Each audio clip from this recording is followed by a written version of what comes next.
Thanks for joining me for Tea and Poetry. The poem that I'm going to read today is called Why I Fly Fish. I'm just going to read it. Because my husband left and the bed is cold. Because I call him and hang up after too much red wine. Because my hands shake and I've stopped painting. Because at this point, outsmarting an old trout with some string and yarn seems like a big accomplishment. Because no one talks for hours, which is a relief, because all words have left me, though sometimes it's lonely without voices. Because of frayed mesh vests with lamb's wool pocket squares on which nesting bead-eyed mayflies plot new ways of luring fish. Because I long for a river, cold and clean, my felted boots slipping and sliding on current-worn stones. Because the rushing water, cold against my legs, feels like flying.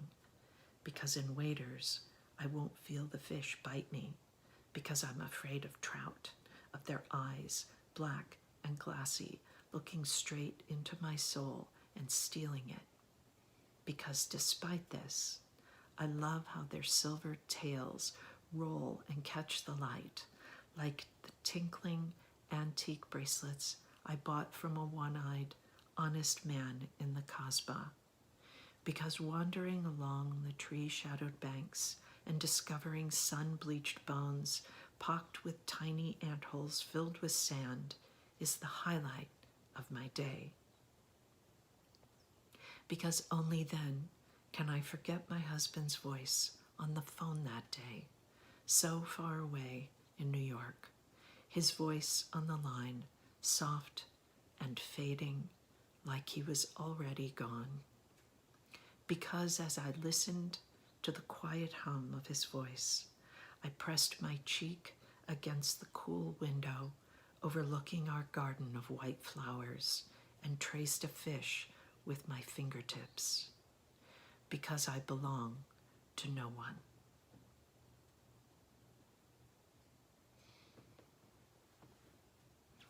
So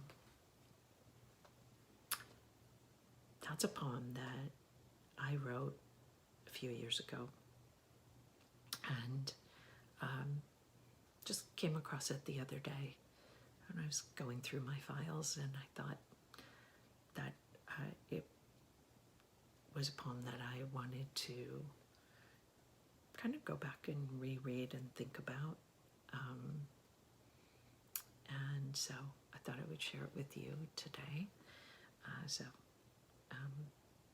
hope you enjoyed it.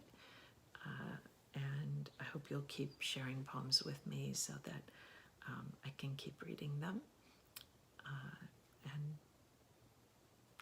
I am going to finish my tea and then going back to work.